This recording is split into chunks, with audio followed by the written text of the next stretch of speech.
Hey, and welcome to Food Feels and Banana Peels. I'm your host, Laura Pfeiffer. Thanks for joining me.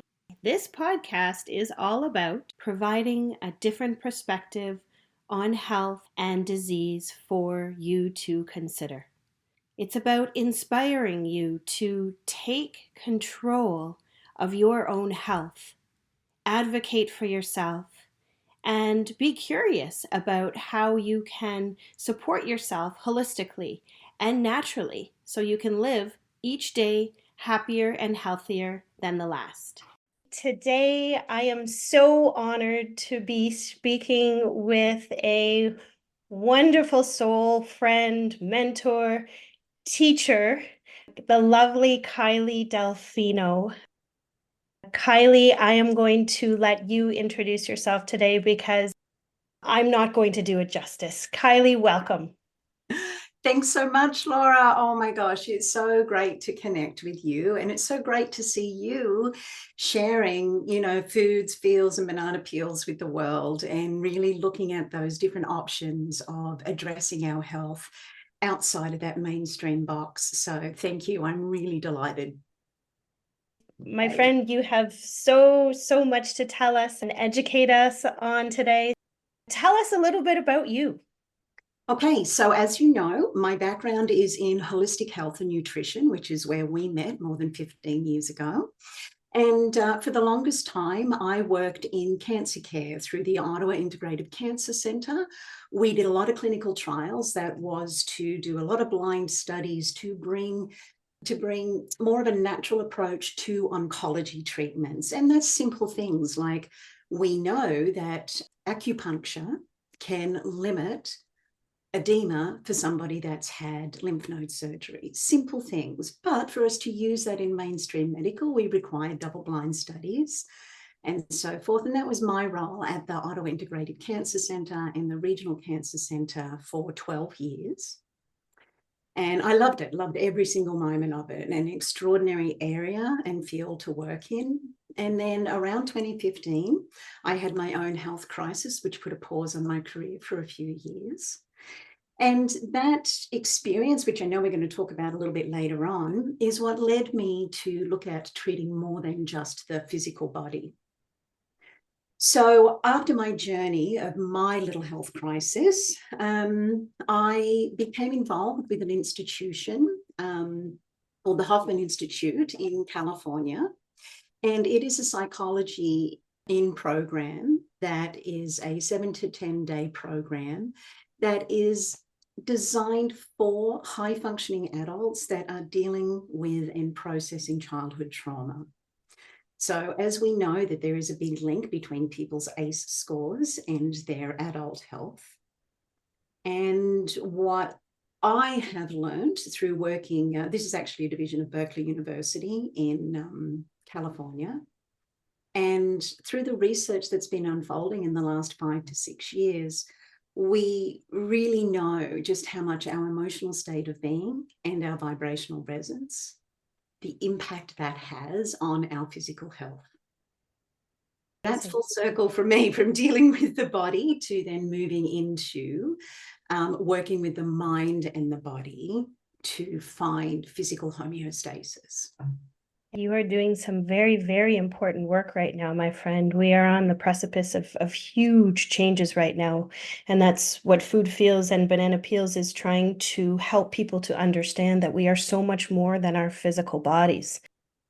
Kylie, you talked about high functioning individuals. Can you elaborate on that a little bit in case listeners aren't sure exactly what you mean? High functioning individuals processing emotional traumas from their childhoods.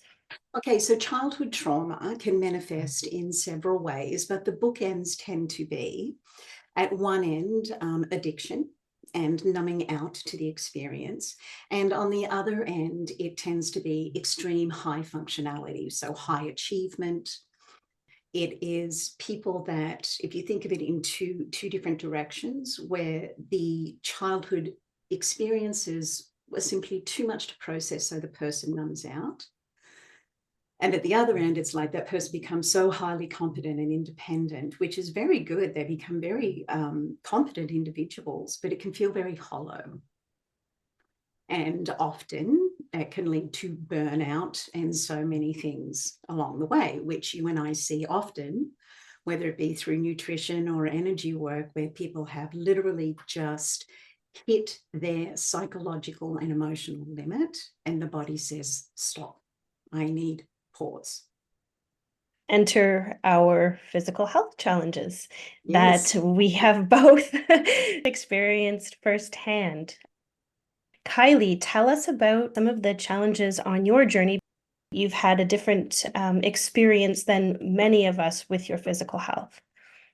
So I had enjoyed very good health for, and I believe a lot of that was working in the industry of holistic health, eating well, exercising, teaching yoga, teaching stand-up paddling, being active, being a meditation teacher. Like, there was a full integration of my values and beliefs around good health and my behaviors. So it was truly shocking to me in 2015. I was actually sitting with a client and she said, Kylie, I think you're having a stroke. And I went, oh, I feel fine. And I went into the washroom and realized the whole right side of my face had dropped. And initially, immediately, I had thought, oh, it's Bell's palsy. That would make the most sensible, assessment of the situation. So I phoned my family doctor, saw her that afternoon on the way home from work, and she's like, yes, no problem, Bell's palsy, viral, it'll pass through. Well, 4 days later, I couldn't raise my arms, I couldn't speak, I couldn't swallow, I lost my vision. And within a period of 3 weeks, I was in complete paralysis through the right side of my body. So it was shocking and completely unexpected. And at the time, I didn't feel there was warning signs, but looking back, realizing that there was fatigue building and a few things that I probably didn't pay enough attention to, but became acknowledgeable after the fact. So luckily for me, I had quite a quick diagnosis. Within 10 months, they were able to diagnose the disease as Myasthenia gravis, which is a neuromuscular disease, much like multiple sclerosis. Yet once the body goes into deterioration and paralysis, with periods of times of rest, the muscle structure rebuilds itself and is usable again. Okay. So thankfully, that is a God-saving grace. Yes. And for me personally, initially, it was very difficult to diagnose, as most chronic autoimmune obscure conditions are. And I'm sure anybody listening to this can relate to it. And I can tell you, in my 12 years at the Cancer Centre, how many times people were like, I've been trying to have this diagnosed for years, or there's been a series of symptoms that is on a spectrum, but not a clear definitive diagnosis, which I think really becomes very a psychological burden for people to go through. Yes. Do the doctors believe me? Am I being a hypochondriac? Like, we become unsure of what it is we are experiencing. And I think that is one of the most important things when it comes to our own health, is we have to advocate the experience we are having and share that with our medical team, not hand over complete control to our medical team and passively engage in the treatment. It has to be a choice and a decision of the patient. Absolutely. Kylie, yes, I have spoken with several people now who have pointed out that autoimmune is involved in their illnesses. It's diagnosed quite regularly. Apparently, more women suffer from autoimmune disease than men. And that is definitely a message that all of us are trying to get across to people, is we need to advocate for ourselves. Handing our power over to anyone completely disempowers ourselves. So it's so important when we know something is not right. We know our bodies to a certain extent, and when something is not right, we have to advocate to dig deeper.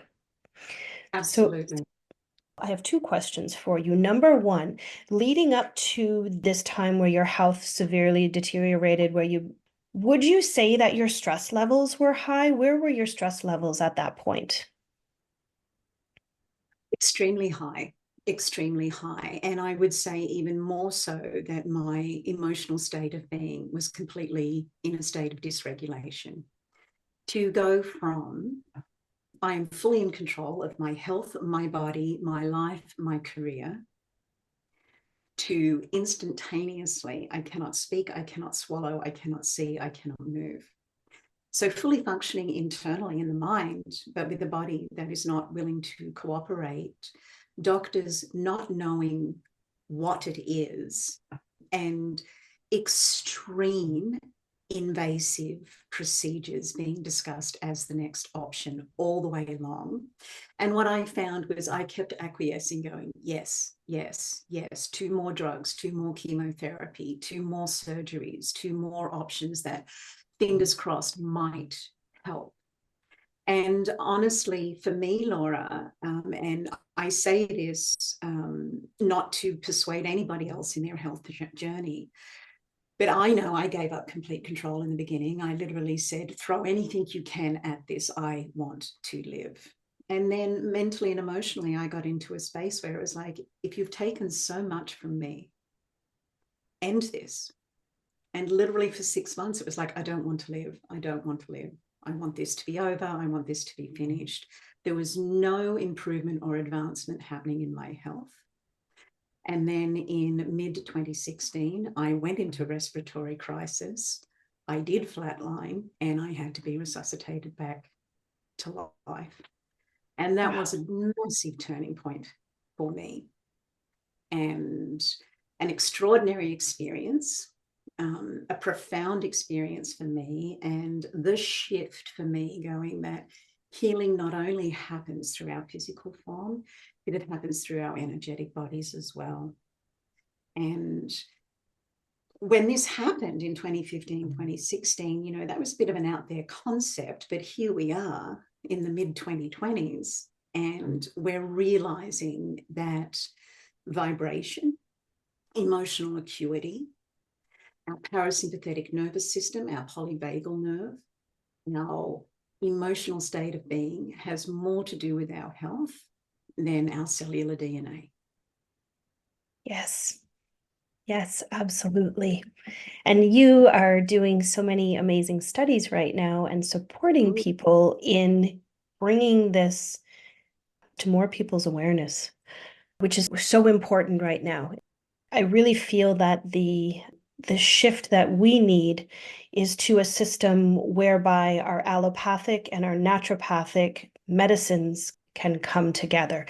This is the way of health and happiness for people of the future. It's wholeness, right? Yes. It is a whole and holistic approach.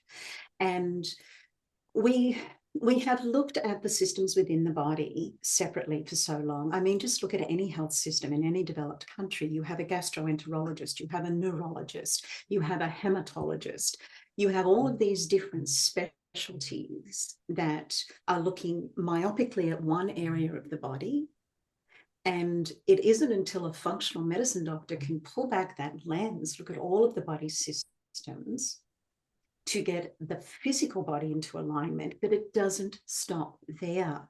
We have to have the vibrational resonance, the consistent vibrational resonance of emotional regulation for our sympathetic, parasympathetic, and polyvagal nerve within our body to be in a state that is reciprocal of fight and flight, rest and digest. Right? Once people go into autoimmune, polyvagal nerve runs one way and we are stuck in fight and flight. Another thing that people don't pay attention to or may not even be aware of is we're aware of fight and flight, rest and digest, but there's also a third response called fawn. Fight, flight, and fawn. And fawning is where people, often kinesthetic people, become caretakers outside of themselves, where people are regulating to the external world. If I do this, I will be loved. If I contribute this, I will be of value and worth. So metaphysically, depending on where we are focusing our energy, is it focused on the external, looking for validation, feedback, a validation of who we are, what we are contributing, what we are worth? Or are we regulating internally to what are my needs and am I meeting them first?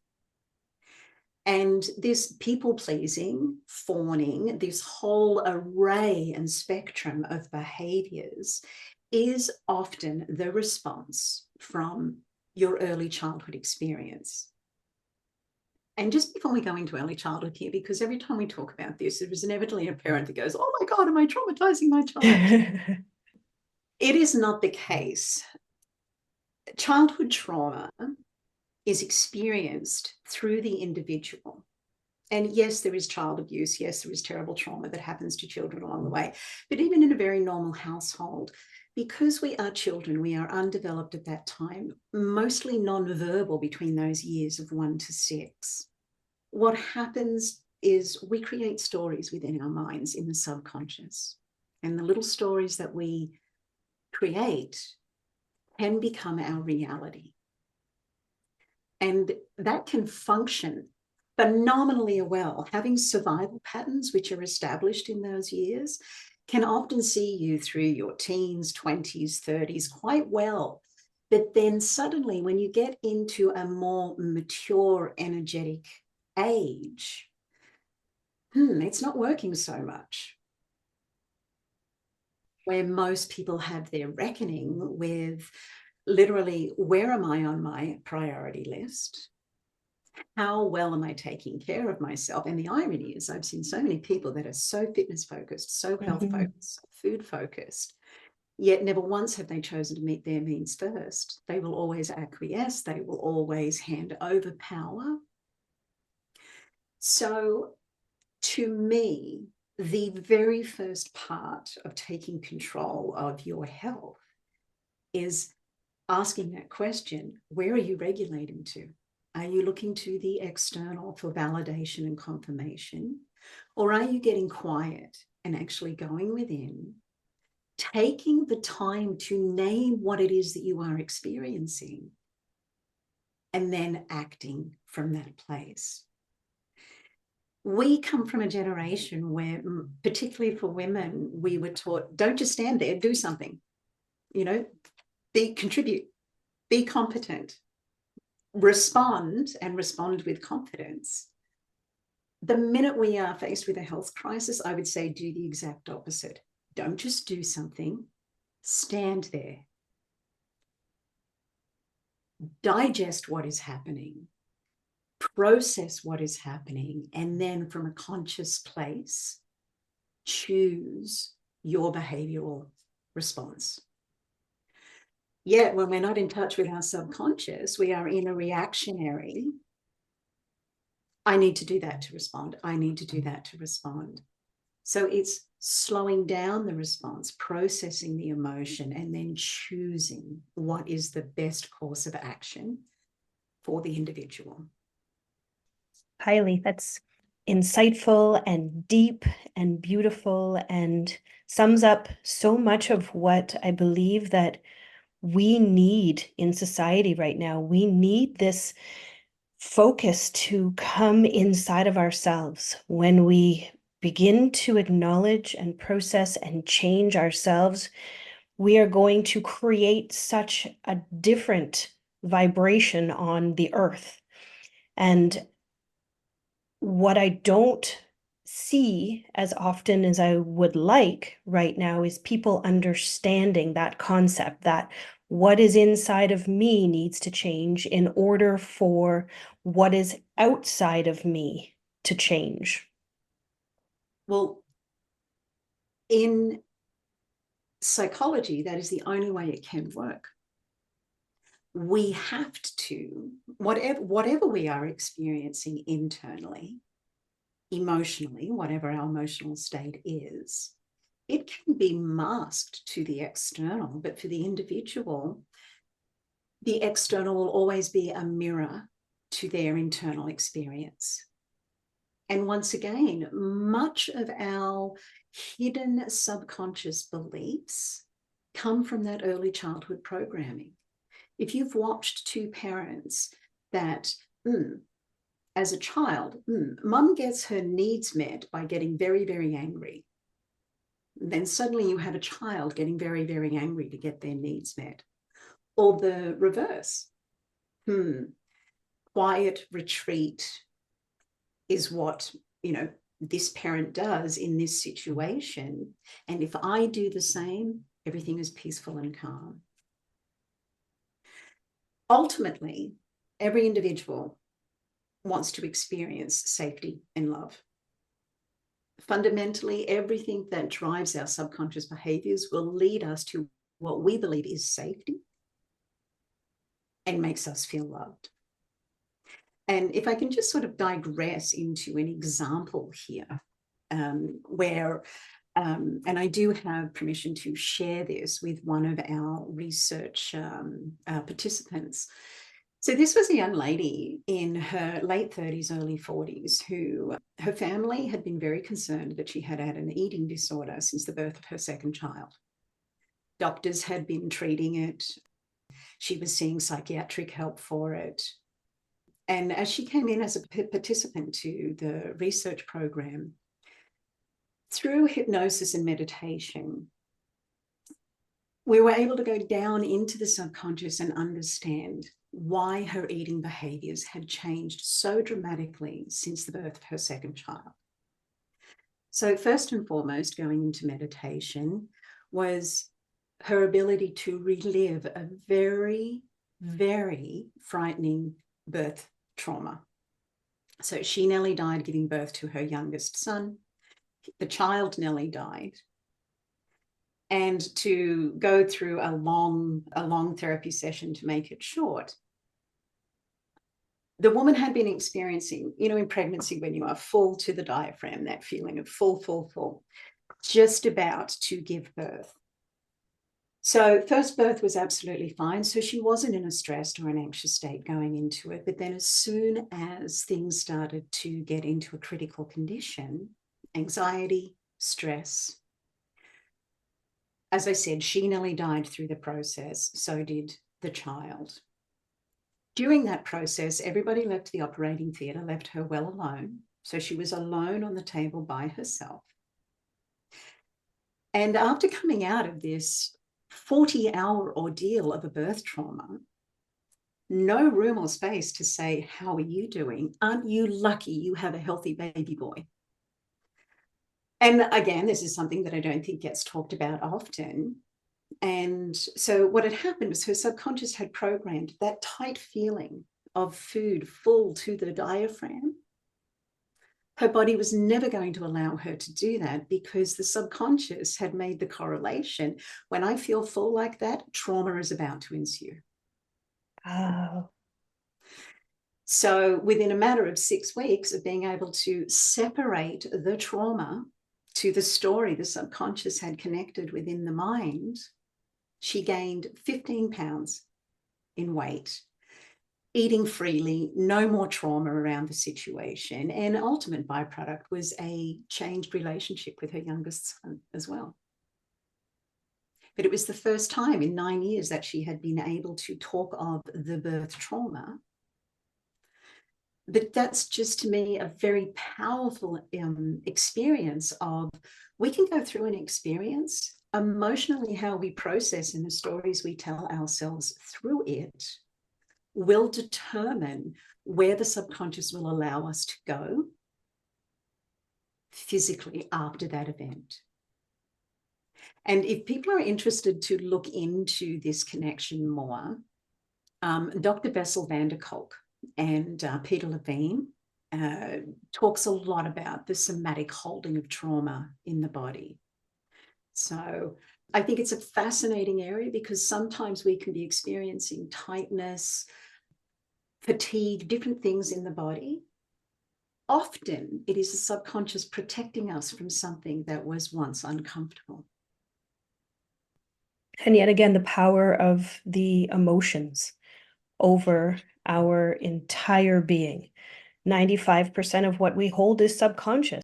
So we rely so much on our logical minds in this society. We've been trained that the logical mind is the most powerful.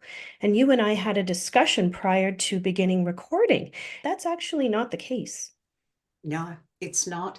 In fact, whatever the subconscious is committed to, behaviors will follow. So it's literally the root of cognitive dissonance. It's the person that continues to smoke, knowing that it is not good for their health, yet physically, the inhalation, it's slowing and calming of the breath. And incidentally, like nicotine, the biochemical effects of addiction is out of the body within 48 hours. After that, it is a psychological habitual connection. And we often, when we talk about emotions, an incredible tool that I give for anybody is a feeling wheel. And I'm sure many people listening will be familiar with this tool. My experience through the Hoffman Institute was extraordinary to me, the amount of adults that could not name the emotional experience they are having. And as we progress through higher levels of stress, which we can't avoid in our day-to-day life, right? Psychologically, we tend to come down to several feelings of happy, sad, surprise, disgust, bad, fearful, or angry. That seems to be the predominant 7 emotions that people can identify. But here's the thing, if you're angry because you've been let down and feel betrayed by that, it's quite a different anger that you are feeling angry because you're feeling aggressive and hostile at a person. So our cognitive mind will jump to the primary emotion. Yes, I feel surprise. And it could be that I'm surprised because I'm a little confused and perplexed about what's happening, or I'm surprised because I'm excited and feeling a big buzz of energy because of what's happening. But when we just clump things down to, oh, I feel surprised, or I feel, often people say, I just feel bad. So naming what it is that you are experiencing, and something that's become very prevalent through the research project in the last 2 years, is anybody that cultivates a sacred self-connection time every single day. So the moment you wake up, when you choose to, whatever it is for you, whether it is meditation, journaling, the purpose of that sacred self-connection time is to bring both parts of the frontal lobe brain into present moment. Now, our vibrational energy and our health gets scattered when the mind is ruminating events from the past or anxiously trying to manipulate a future outcome. So when we are ruminating past events or trying to manipulate future outcomes, one side of our executive function is actually asleep. When we bring the mind into the present moment, literally on an MRI, both parts of the brain light up and you have full cognizance in the present moment. Now, that's the psychological terms for it. How I would describe it is when you make the time for sacred self-connection time in the morning, what's happening is you're awakening your witness, that wise inner being, that part of your intellect that can observe. And the moment you do that, it connects with your inner child. So if we think of the cognitive mind as that observer and the subconscious mind as the inner child, when we take the time to get still, connect with those two parts of our mind physically and energetically, you are in the present moment for the rest of the day. And as you get to work and it's like, oh my God, yes, that happened yesterday and I didn't finish it. As anxiety builds or negative emotional arousal, you can bring yourself back into that present moment. And the way we teach through Hoffman and through other institutes is, instead of cognitive and subconscious, which is kind of clinical, it is using that wise inner being, which is the part of our intellect that observes. And our inner child is the emotional experience that we have. And most people are in emotional detachment when they can't reach that inner child. That is such a gold mine of information, and you have simplified it into terms that anyone and everyone can understand. This is sometimes where I think it can be very challenging for people, because when we talk in these psychological terms and this medical terminology, and it can become very complicated. And you've simplified it to the cognitive brain and the inner child, those two parts of us working together in unison. And I love the way that you talked about the sacred time, creating sacred space for yourself. Since 2020, when I came out of the hospital, I have found for myself, when I root myself down in the morning, I do some movement of my body to move energy through. I have a meditation practice, just self-reflection time. My day is set up so differently. And those days that I miss it, and I am on an Most wanted. emotional train half the time. I'm Yes. on a crazy emotional train, and it's like, why didn't I take the time this morning to do this? To anchor and ground. And it simply is that anchoring and that grounding. And what is extraordinary about this is it is so simple, yet people find it so difficult to commit to. And this is an interesting thing. Again, behaviorally, we think that, boom, change is created through courage. That if we have courage and we push through, right? I have the courage, I am going to commit to this and I am going to make it happen. Well, in psychology, there is always an action, so a behavior and a state of mind that precedes the next. If you don't have commitment, your courageous spirit has nothing to anchor into. So if you just say, I'm going to be courageous, I'm going to do this, I'm going to do this every day for the next 10 days and blah, blah, blah.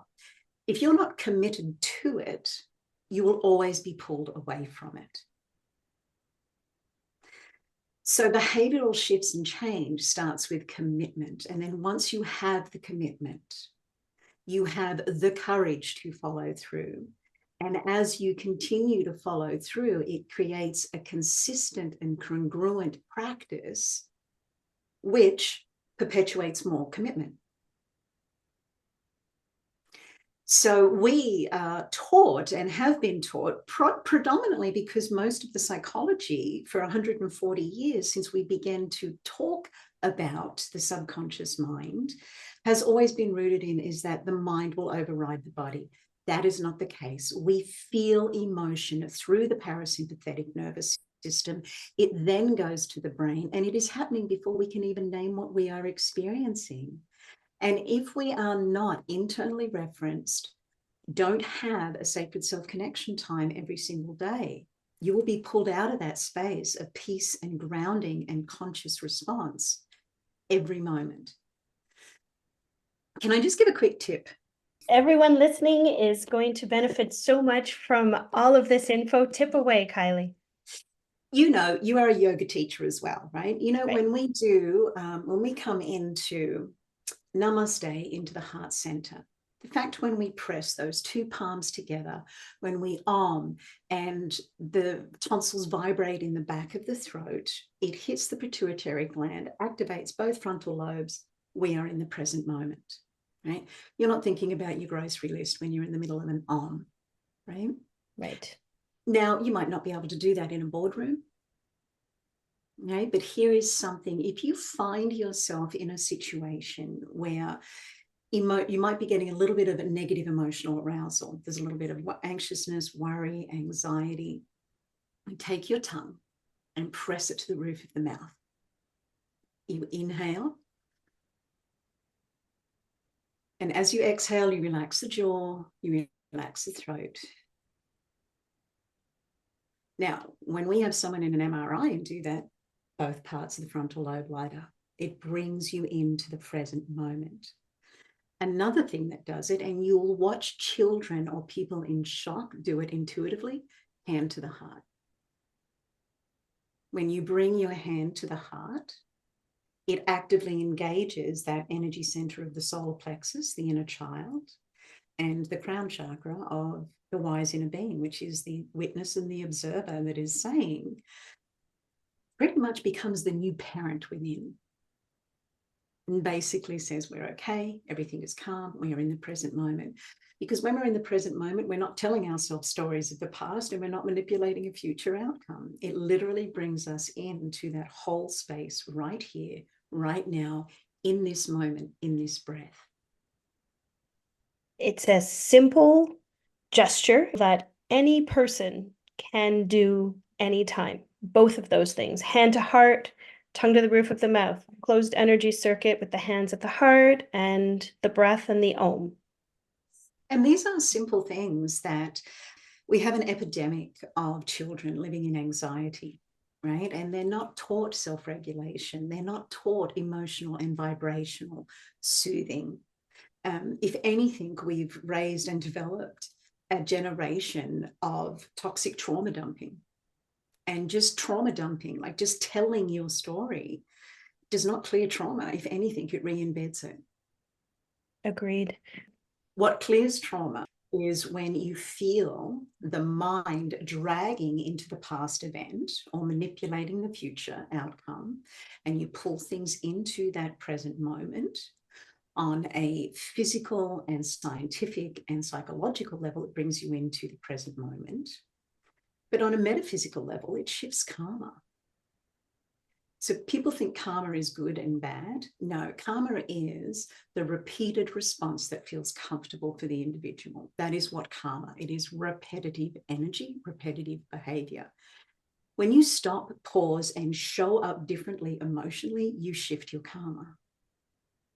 And every time you pause in that moment of a survival pattern being triggered off, and you bring yourself into the present moment, it's like, no, I am here. That is the past. That is the future. This is what I have to deal with in this present moment. What happens in that space is you can't be in a state of negative emotional arousal. It brings kinesthetically the entire body, mind, spirit, and soul into an exhale. Mm-hmm. And again, from that poise is where we can choose our conscious response. So bringing ourselves into harmony in the present moment essentially helps us to rectify some of the karmic burden that we're carrying. Can we talk a little bit about karma and behavioral patterns? Yeah. Because people may not be familiar with the fact that this situation presents. And my reactive behavioral patterns, I react a certain way. And then this keeps happening to me. Why does this keep happening over and over again? Well, that's what your sacred self-connection time is. When you sit there in the morning and you are in conversation with yourself. Yesterday, this experience happened at work. I reacted this way. It made me feel. There's not often that we get to be in conversation with ourselves. And to me, it is far more powerful than cognitive behavioral therapy, where you are just telling somebody else your trauma and reliving it. It's such a, to me, I think, such an archaic form of treatment. Now, this is the space for us to get a little bit out there. And I would, from my death experience, it opened up a world and experience to me, as I said, where it is more than our physical experience on this physical plane. And it's been 9 years for me now. And in that time, I have been an avid studier of what we call planetary humanistic cycles. And this is a lot of the studies that is rooted by Richard Tarnas, an exceptional psychologist who in the 1960s, he was at Berkeley and was horrified to learn that Freud had based the 12 states of human consciousness on the 12 zodiacal signs of astrology. And it's like, what? This is so he set out to prove this wrong. And here we are now in the mid-2020s, and he has proven it to be 100% right. So just going back a little bit here, right? Astrology, or let's go back to human consciousness. We're talking all the way back to Babylonian times, 5,000 years ago, whether it was the Babylonians, whether it was the Indian continent, whether it was Chinese, Egyptian, Toltec, Mayan. Every single one of these cultures looked to the sky for guidance for greater than us, right? Those 12 zodiac signs are the root of all Roman and Greek mythology. They are the root of every archetype that is rooted in our subconscious, because it has been the myth of verbal cultures that have passed along, the hero, the villain, the martyr, the nurturer. So these are pre-programmed states of consciousness in our collective psyche. So Freud brought this 140 years ago. At the turn of the century, Freud brought this into the consciousness. So if we look into each of these states of consciousness, it will explain what drives our behaviors. Then his student, Carl Jung, comes along 30 years later and says, well, what about the collective experience? And that is where the electromagnetic energy of planets also affects our human existence here on Earth.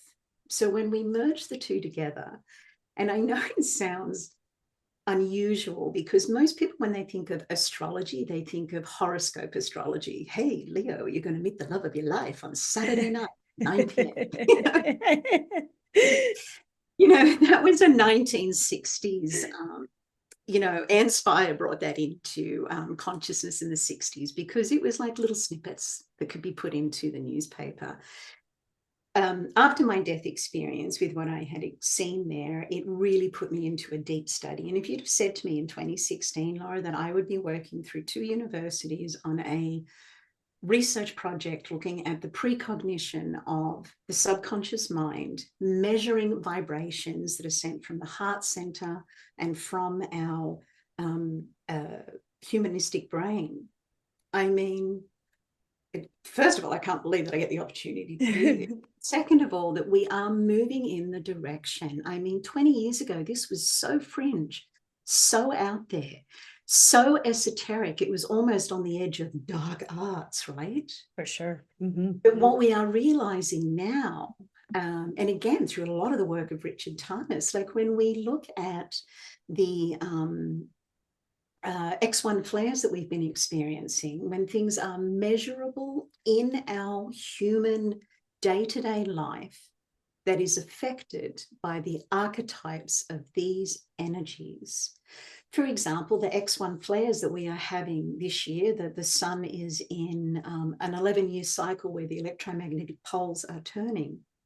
And that creates enormous electromagnetic energy that moves through the universe. And just last weekend, we had one which coincided with the 7.8 magnitude earthquake in Japan.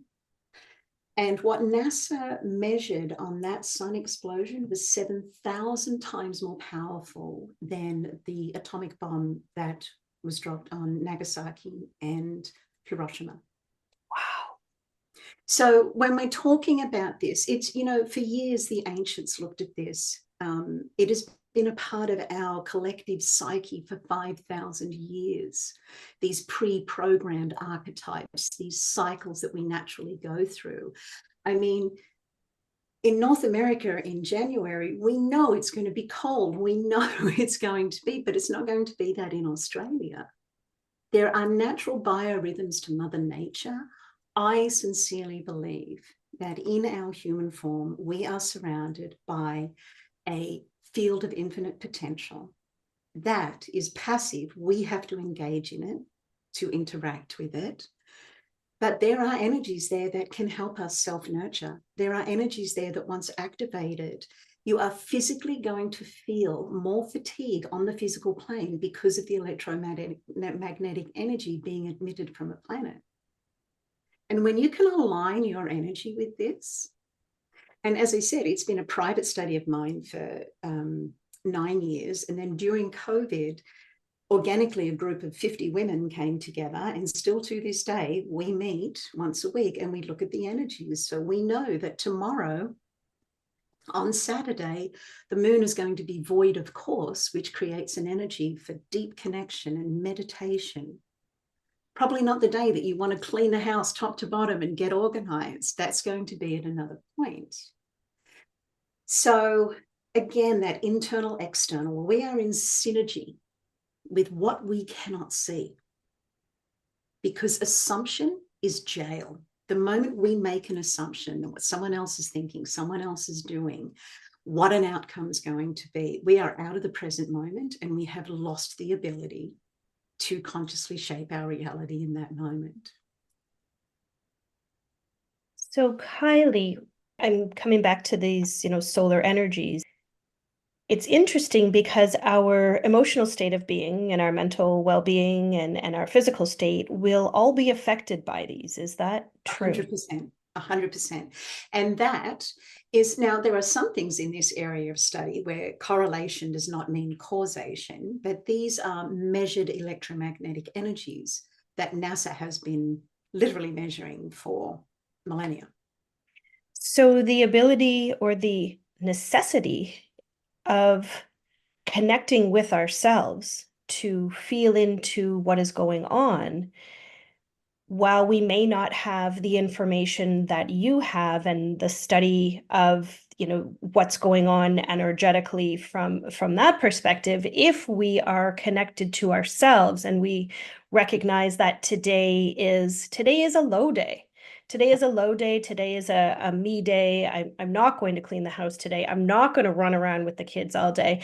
That may actually be influenced by forces that are much greater than we could ever imagine. 100%. And Laura, the more kinesthetic the person, the more empathetic the person, the more attuned the person is. This is why, since the dawn of time, people have been restless and slept on a full moon. We know that the full moon will move tides across this entire global continent. Okay? It's going to have an effect on us too. Statistically, we know emergency room admittance much higher on a full moon. New moons, many more babies are born. Okay, so I have a question for you then, Kylie, and it's a personal question, but I feel very balanced on a full moon. Okay, so the full moon it means that the energy of release is in a constant flow of being released.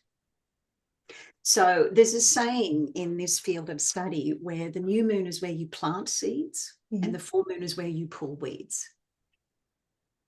So around that full moon, if you're feeling balanced with it, that would indicate that there is a consciousness that, number one, the full moon energy is there. So you are prepared to meet it. It's when we're unconscious to it. And it's like, why am I waking up at 3 a.m? And again, if people want to do a deeper dive into this, Richard Tarnas, the book called Cosmos and Psyche, and he has actually this year, or actually 2 years ago, produced a 10-part documentary series that goes through every single humanistic uprising since the 1300s. And it shows you the planetary alignments. What is so very interesting, on the 7th of October, when Hamas invaded Israel, that is when the war energies were activated for this cosmic cycle. And here we are living it out. And I think it's an interesting thing. We often think that history repeats itself, but it's not. Man repeats himself, not history.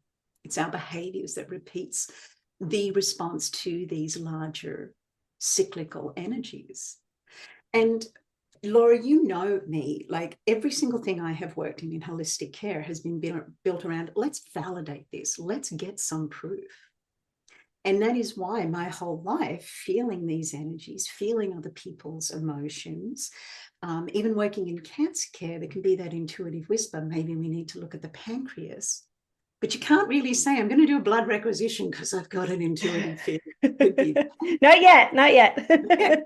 yeah, you can now, and very lucky for me, Dr. Dougal Seeley, who was my superior at the Cancer Centre, took credence in that.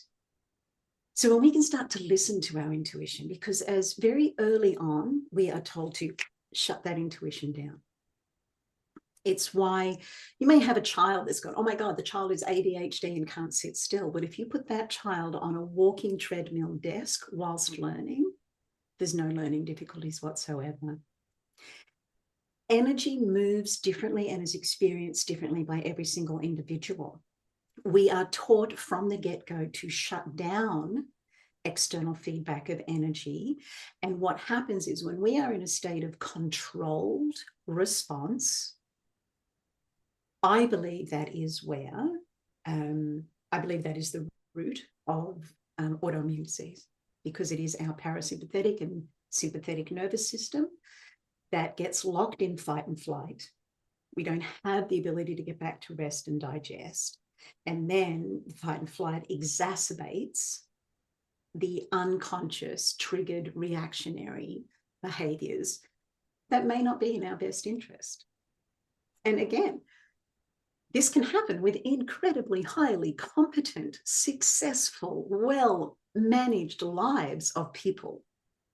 But it is until we get clear and can actually look at the patterns and behaviors that are playing out in our life, because what we become conscious to, we can adjust. What we are unconscious to controls our unconscious behaviors.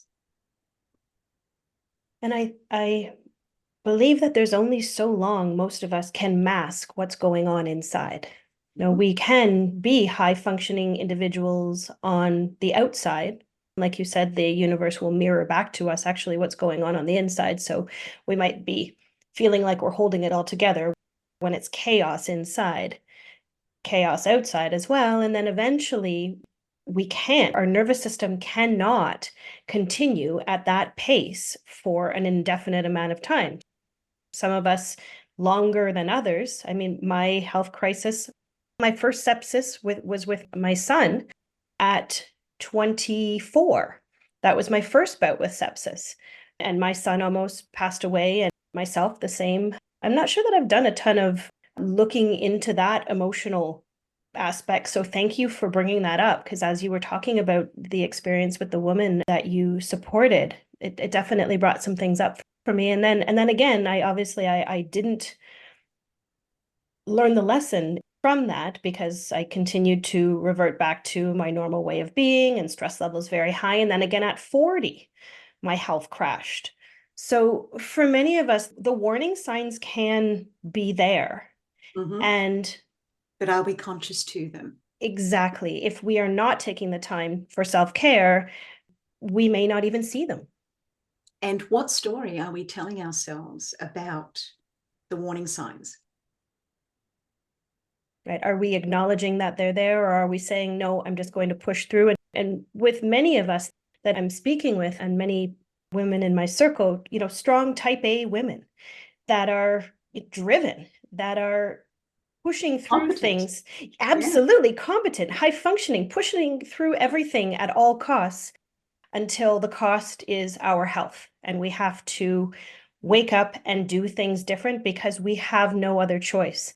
And wouldn't it be wonderful if we could educate people before that happens, so that people could understand listening to your body is going to help you avoid what many of us have experienced. You don't have to go down the same avenue and have these extreme health crashes, because you are taking the time to listen to yourself.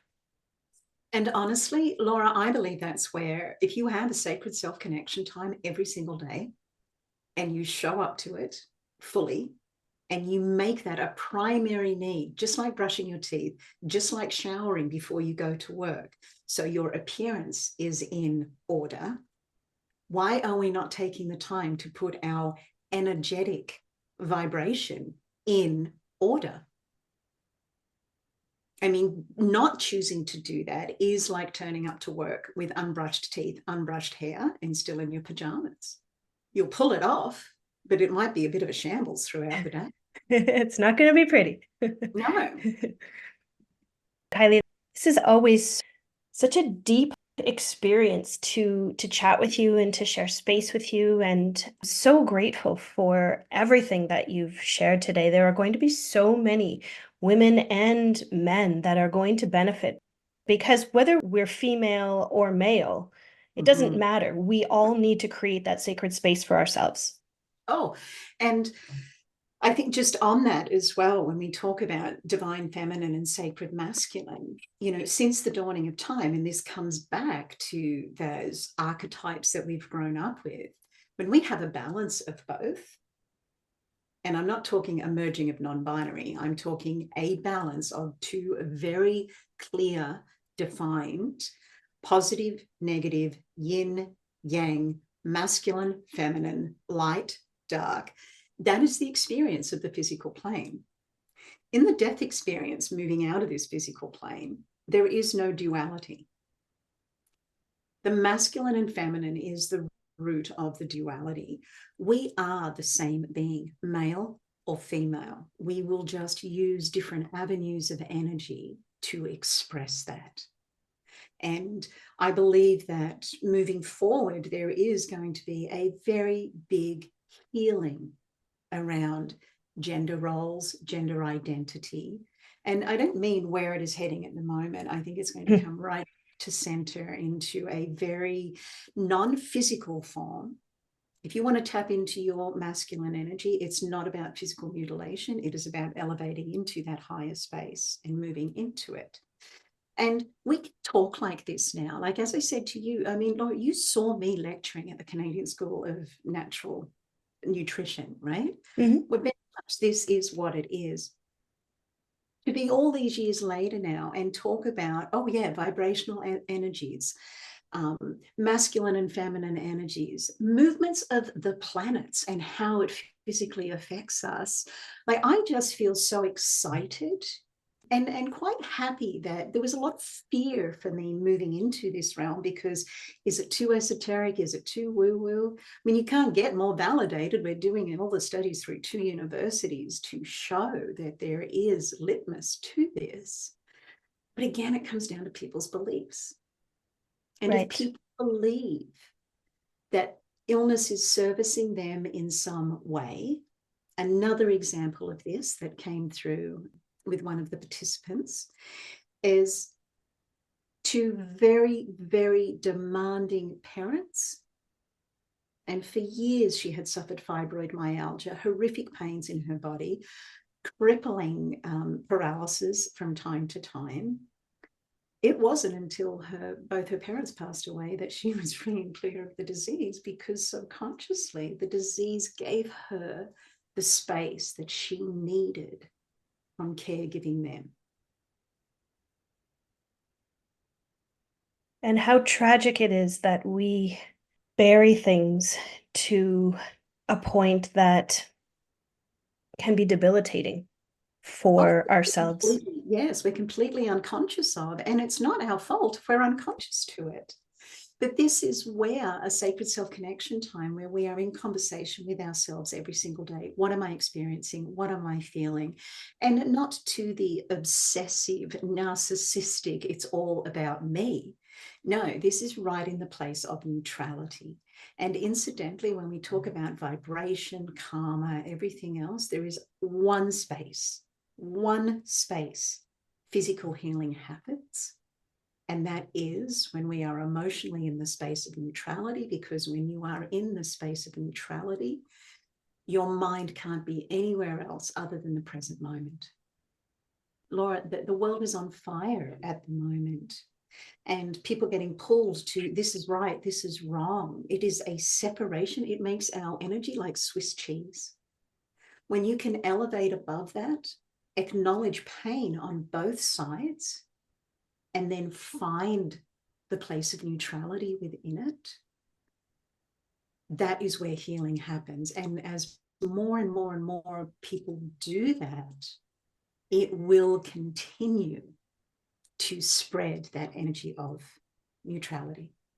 And I don't believe it's all doom and gloom that everything is predicting, over the next few years. We are certainly moving into a pivotal change in humanity. And this has been proven through our planetary cycles that are shifting over the next 3 years, things that haven't happened in our psyche for 275 years. So once in a lifetime experience for all of us that are alive.